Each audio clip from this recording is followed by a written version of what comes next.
I'm going to walk you through how to get to know your adolescent and how to create the graphs, charts, or figures that you'll be using to get to know them and to be using in your paper. So the place we're going to start is up here in kind of this green box area. This is just some general information about the adolescent. So this is the case number, or the case study. This is adolescent number 1. Here we have that she's a female. We have that she has 2 siblings. And then we have her SES. So she's lower middle class or socioeconomic status. If you hover over that box, you'll notice there's this little red triangle up in the right hand corner. So if you hover over that, it tells you what the possible values are in SES. Everybody in this data set is middle class, and so she happens to be in the lower end of that, lower middle. The adolescents could also be middle or upper middle. Then here, how many different sexual partners she had during adolescence. She had sex with 2 different people. And each of these columns down here are the data that we had reported from her every year. So we have her ages. We have data from when she was 11 to when she was 17. Some of the adolescents, it might be from when they're 12 to when they're 18 or 10 to when they're 16, but there's 7 years for each adolescent.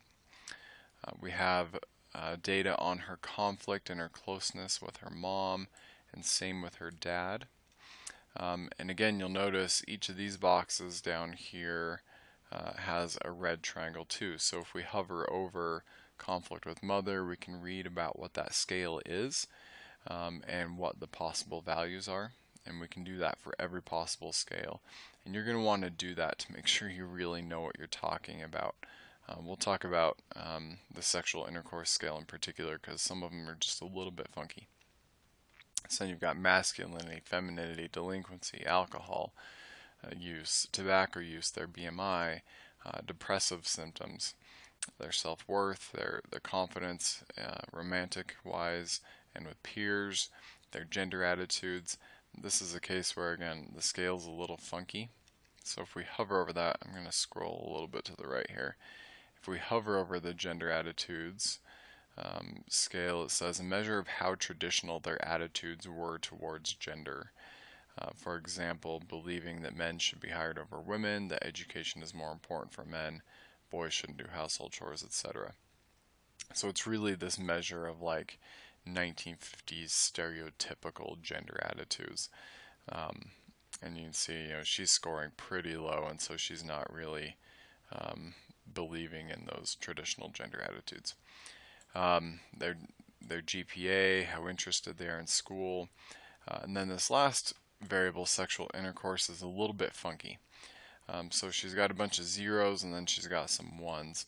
So if we look at that box, it says, have they ever had sexual intercourse?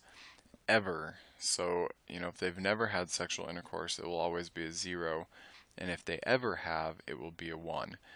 So we can see the first one pops up right here. And if we scroll back over, we can see that is the year she turned 15. So the year she turned 15, or the year she was 15, she had sex for the first time. Now, there's 1 every year after. That doesn't mean she necessarily had sex in those years, but it means she's had sex some point in the past. So once there's 1, every box after that will be a 1.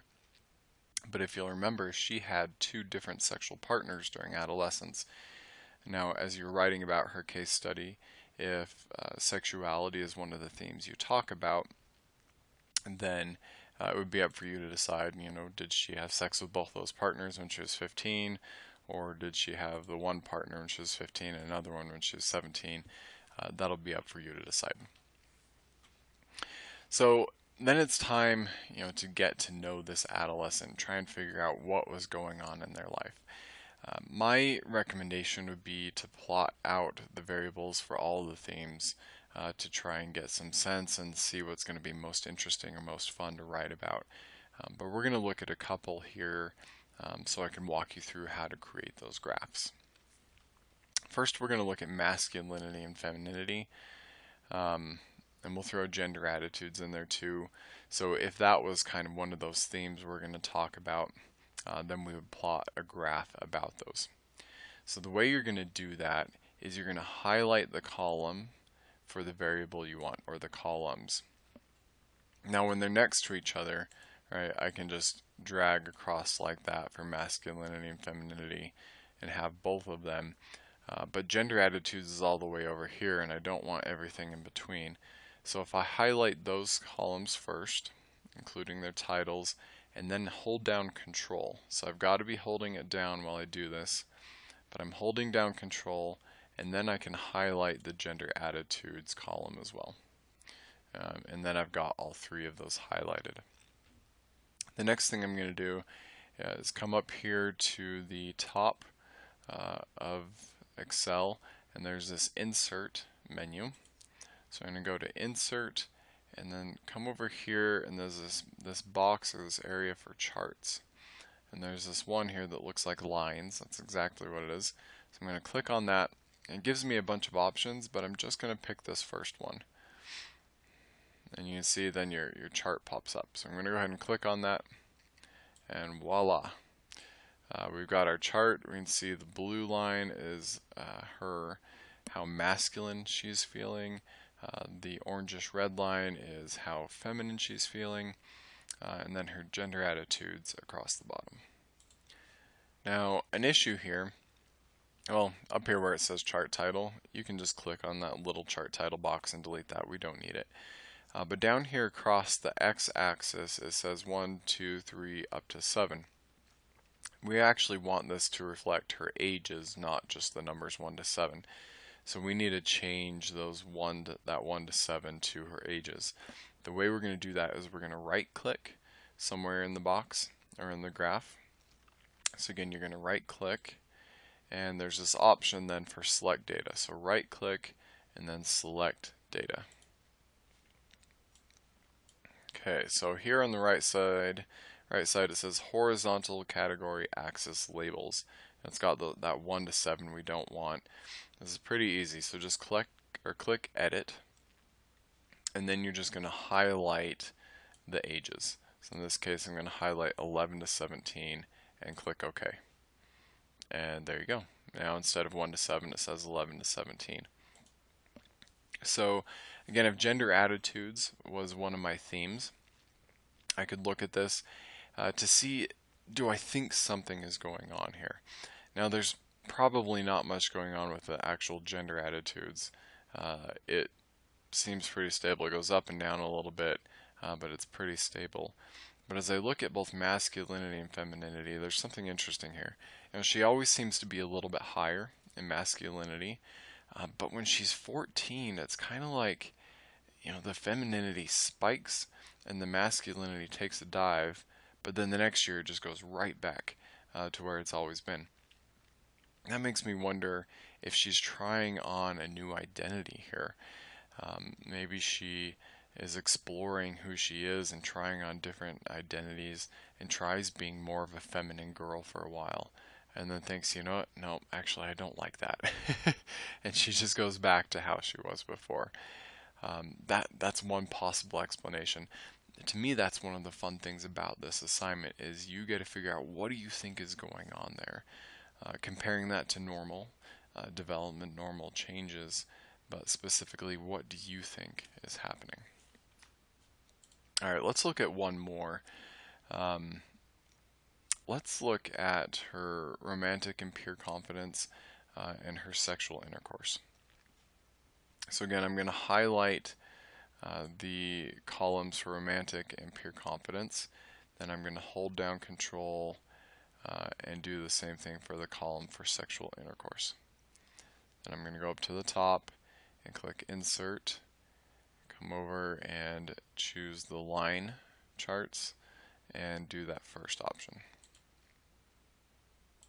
I'm going to make that a little bit bigger. We can go ahead and delete the chart title. And then again, so it says 1 to 7 down here. We want it to be 11 to 17. So I'm going to right click somewhere here in the graph, click Select Data,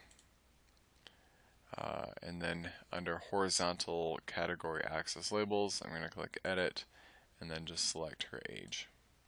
click OK, and then click OK again. Alright, so now we've got 11 to 17. So as we look at this, keep in mind about the sexual intercourse variable. What it's saying is, right, she's never had sex, never had sex. As soon as it jumps up to 1, she's now had sex. So when she was 15, she had sex for the first time. And I'm looking at these different lines to see are there any possible connections, like we may have seen with masculinity and femininity. So looking here at the blue line, romantic confidence, I don't know if there's much going on. Perhaps you could argue that she had sex for the first time when she was 15. Maybe her second partner was when she was 16, and that increased her romantic confidence. But this is interesting to me. At the year when she first had sex, her peer confidence went up. Perhaps maybe she became more confident with her peers around the time she was 15. Maybe she started getting invited to parties. And because of that, she was introduced into some compromising situations, and maybe she got taken advantage of when she was 15. Or maybe because she felt more confident, she went out and started interacting with older boys and got into trouble there. So you could make some argument about what is going on, some possible connection between these two variables. And the fun part is, it doesn't have to be true. But it's you trying to think about, based on what you know about this adolescent, what is going on? What do you think is going on? Good luck with making the graphs, and if you have questions, make sure you ask and let us know.